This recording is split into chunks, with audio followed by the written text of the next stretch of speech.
Uy, good morning mga ka-DIY. Tara, samahan nyo ako na mag-carwash, ay mag-motor wash dito kay Griffin 180 natin. Ang pangalan nito ay si Black Mamba. Maulan kasi ngayon dito sa Pangasinan. Katatapos lang po kasi ng bagyong Imo. So, maputi. Tara, samahan nyo ako. At abangan nyo dahil meron akong papakita sa inyo na magandang produkto para kay Griffin natin. So, abang-abang. Tara, banlawan natin. Ito.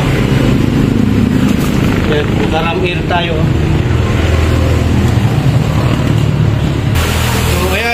Sa mga natatakot na mag-motor wash, huwag kayong matakot. Basta tama yung pag-motor wash mo, walang masisira dito. So, ganyan lang. Oh. Meron kasi yung mga part na hindi mo dapat itutok o presyuran ng mahigit. So, dito may car wash din po tayo. May car wash shop tayo. Kaya alam natin yung proper.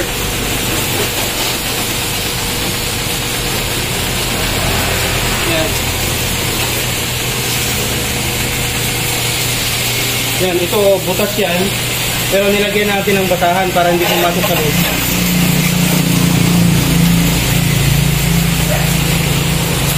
Ito yung mga dito. Ito, nagulo ko to. Yung mga wiring dyan, yung mga connector. Ganyan, ito. Sabi nila, hindi pwede mabasa yan.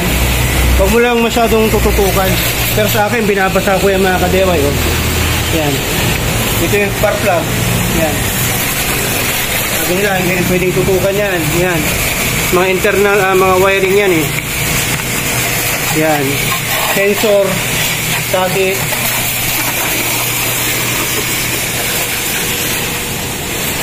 Ito rin, hindi rin pwedeng tutukan to. Radiator. Dapat pag ipresyuran mo yung radiator, dapat ganyan, sprinkle lang. Yan. Yan, sabihin mo sa nagkasarwas. Kasi mayuyupi itong mga pins niya. So, ganyan siya. Yan, may mga wiring din po dyan. Ganyan lang po yung tama. Ito, oxygen sensor. Yan. Binabasa ko po lahat yan. Hindi po ako natatakot na huwag basahin to kasi alam ko po yung proper procedure. 10 years na po tayong may car wash shop kaya alam po natin yung ginagawa natin. Okay. Panlaman ko muna ng maigi ito tapos mamaya pakita ko sa inyo kung ano yung sinasabi kong product. Pati dito, ignition. Pagka katagalan kasi paglagi. So dito yung mga ka-DIY, nandito po yung computer box niya. Dito yung computer box ko ito. Yan o. Nandito. So huwag mong patututukan yan. Dapat yung pagka-pressure ng hose, ganyan lang. Ganyan lang po siya. Tapos ito rin. Ito. Huwag mo rin tutukan to. Andito yung rectifier o yung charger ng motor natin. Ito yung malaki na yan. Rectifier, yung computer box nandyan. Pero sa akin, binabasa ko po yan. Pero hindi naman yung tinututukan talaga as in. Binabasa ko lang para matanggal lang. Tapos maglagay kayo ng dito. Extended fender sa panuto pang-aero. Para hindi napuputikan lagi. So, yan yung mga hindi mo pwedeng tutukan. Ito, dito pa oh. Yung mga wires dyan. Huwag yung patututukan na ganyan. Huwag yung matagal. Tapos dito. Papasok kasi dito yung mga wiring. Ganyan. Yung mga switch ng ano ninyo. MDF. So ayun mga ka-DIY, bago natin tuloy yung video, syempre shoutout muna natin lahat ng mga Griffin owners and users dyan. Buong Pilipinas, ingat po tayo lagi dahil katatapos lang po ng bagyong Imong. At syempre shoutout natin yung boss admin natin sa Facebook page natin, Euro Griffin Community, si Boss EI. At syempre si Anos Vlog, pakisubscribe rin sa YouTube channel at pakifollow yung Facebook page niya. So ayun mga ka-DIY, ito na po yung pinakakaantay nyo, yung ipapakilala ko sa inyong produkto. Sa mga mahilig mag-motor wash dyan, syempre, lalo na ngayon, maulan, laging nagluloko yung mga wirings, yung panel gauge, hindi gumagana yung speedometer, hindi rin nag-i-start pagka pinipihit mo to yung brake. Kasi ito yung supply ng starter, pag i-brake mo, nagluloko, pati dito nagmo-moist, pati yun sa mga sensor dito. Ito na po yung kasagutan ninyo, pati dito sa ignition, medyo makunat, ayaw mag-switch ng ganyan. Ganito lang po, after nyo po kasi na mag-motor wash or after na ginamit nyo, nabasa o naulanan, dapat meron kayo nito. Ayan mga ka-DIY, kailangan nyo to. Oops, butik na. So ayan, high speed po yan. Yan, high speed turbo fan na po ito mga kadiway. Actually marami na akong ginamit ng blower dito, Makita, DeWalt, mga ganun, or Kawasaki, pero ito tinry ko. Magandang klase po ito mga kadiway kasi ito po ay 2000 watts. Magandang klase na po ito mga kadiway, turbojet mini fan. Yan, mini blower, pwedeng pang hair dryer, pero mostly ginagamit talaga to sa pang motor wash or car wash. Ano na po ito mga kadiway, brushless na po yan, pakita mo. So ayan, brushless, yan na po yung pan, tapos copper na po yung ginamit dyan. Lithium pa yung battery, ito po yung ginagamit sa mga electric vehicle, kaya high powered po yung battery natin. So yan, yung amperes po ng battery niya mga kadiway, at yung brand po niya, original po yan. Yan, so dalawang battery na po, buy one take one po kasi yung battery. Nabili ko to, almost 2,000 to, pero meron tayong voucher, so nasa 1,500 lahat-lahat na po ito. Kala ko nga ano budol kala ko scam, pero yan, makikita nyo mga kadiway, try natin. Brushless na po ito, kaya hindi ka na po bibili ng carbon brush. So yan, kailangan kasi na matanggal mo to mga to, yung mga natirang tubig na yan. Kailangan matanggal mo talaga, kasi kahit napunasan mo yan sa labas, meron pa rin sa loob yan. So kailangan na matanggal yan. Yan, pakita ko sa inyo kung gaano siya kalakas. Unahin natin sa mga switches. Grabe mga kadiway, lakas.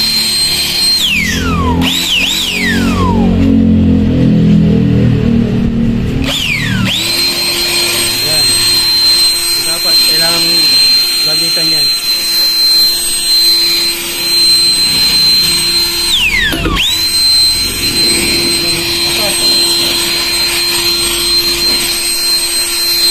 Lakas niya.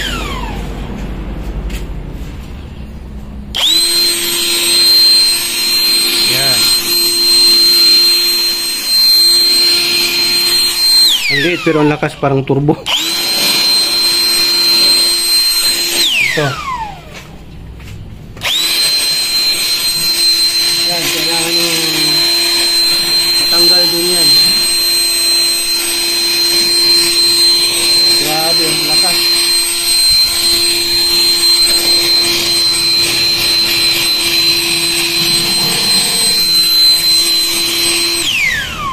Yan, lagyan natin kasi may butas yan.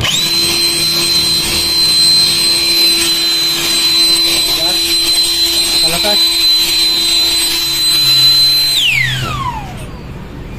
So, try natin yung isang battery. Kasi mamaya baka actually bagong bili ko lang to, kararating lang. Tinry ko lang para sa inyo, for the sake sa vlogging. Yun. Mas malakas kung isang battery.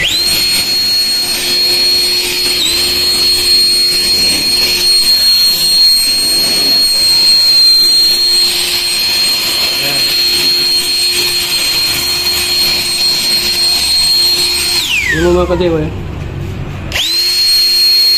yan sa kalakas. Lakas yung mga kadiway. So ayan, sa naghahanap ng blower, kung anong pwede nyo gamitin sa mga Griffin ninyo na pinakamamahal. So ayan mga kadiway, try natin na buksan ito para ma-sure natin o ma-prove natin na 15 cells po ito or 15 pieces na lithium battery. Kasi nakalagay dito na milliamperes po niya ay 99 o 99,000. So almost 100,000 na to. Kasi meron po itong 100, 120 hanggang 150,000. Okay? So try natin buksan. Meron siyang 4 na screw. Yan. Ito may QR code siya pero hindi ko pa na-try na scan yan Ito pagka para hindi kayo ma-scam o maloko, pagkadating buksan nyo agad kasi mamaya ang in-order niyo 15 cells, yung pala 5 or 10 cells lang ang nakalagay. So akala mo ang laki, yung pala sa loob walang laman. So ayan. Yun. So ganito po yung itsura nitong battery pack pag nasa loob. So ito yung charging board niya, charger slot, tapos ito yung board. So pagka bubuksan natin, try natin ganyan. Okay, so yun, green yung kulay nito. So yan, nakalagay dito. Yan. Hindi ko masyadong mabasa eh. 3.7 volt, tapos 1,300 milliamp ang isa. So, i-compute mo na lang yan. So, tama nga mga ka-DIY. So, ito, 1, 2, 3, 4, 5. So, 5, 5, 5 equals 15 battery or 15 cells. So, proven. Hindi po siya scam. Kaya pala malakas po talaga ito. Okay, so, pag ibabalik nyo, ganyan po yung design. Tapos, pag nahulog tong ito, balik mo lang na ganyan. Or dito mo na lang ilagay. Yan yung spring para may tulak mo to. Okay? Tapos, ito, yung slot dito, yung parang may butas, dito na nakatapat para sa charger. So, ayan mga ka-DIY, ito rin yung isang battery na kasama niya. So, nakalagay din dyan, almost 100,000 milliamperes. So, try din natin kung 15 cells. Buksan din natin. Parehas ba ng code? Parehas, no? Malaki lang to. Malaki lang yung print niya. Ito maliit. Tignan mo. Parang sa titignan mo, parang ang makikita ko dito, ito yung original. Kasi sa packaging pa lang, magkaiba na. Although, the same naman po sila. Kaya lang yung structure niya. Okay? So, yan, buksan na lang natin. Dito natin makikita kung 15 pieces na battery, lithium. Isa, nasa 3,000, tama, 3,700 kanina. Ito, tingnan natin kung ilan yung ampere niya. So, nabuksan na. Isa. Makasure kayo sa binibili nyo. Kulay gray naman dito. Itong isa, kulay green. Yan. Pagka ibabagsak nyo itong ganyan, saluhin nyo para hindi bumagsak yung board dito. So yan. 15 cells nga rin po mga ka-DIY. So ayan, 1, 2, 3, 4, 5. So 5, 5, 5. So 15 cells or 15 pieces na battery. So yan, 200 milliamperes. 2,000 milliamperes. So 2,000 milliamperes. Lithium battery din po yan. Yan ang 2,000 milliamperes nakalagay. So picture natin. Ulitin natin to kung ano para matandaan natin yung amperes niya. So kung ito is 2,000 milliamperes, itong isa naman is 1,300 milliamperes. So, ayan, may pagkakaiba po siya mga ka-DIY. 1,300 milliamperes, yan 2,000. Diba?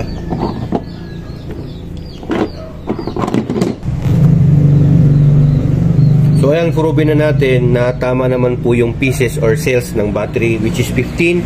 Kaya lang, medyo may discrepancy dito sa milliamperes niya. Kasi dito sa kulay gray ay 2,000 milliamperes. Dito naman sa kulay green ay 1,300 milliamperes. Yun. Yan yung pagkakaiba niya. Pero nakalagay naman, same siya na almost 100,000. Ayan, pinsin. Search nyo yung pinsin. Magandang klase din po yan. So, ayan mga ka-DIY. Pagka bumibili kayo ng ganyan, mini fan o mini blower, dapat i-check nyo yung battery agad. Kasi videohan nyo bago nyo i-check para maano nyo sa sealer kung may pagkukulang sila. Okay? So, gano'n lang po yung advice natin. Kaya, assemble na natin. Ganyan lang. Tapos, balik mo yung spring. Yan, dapat. Tapos yung button dito, sa harap. Tatapat na yan. Lagay mo na yung 4 ng tornilyo. Hindi na natin ipakita to kasi basic na to.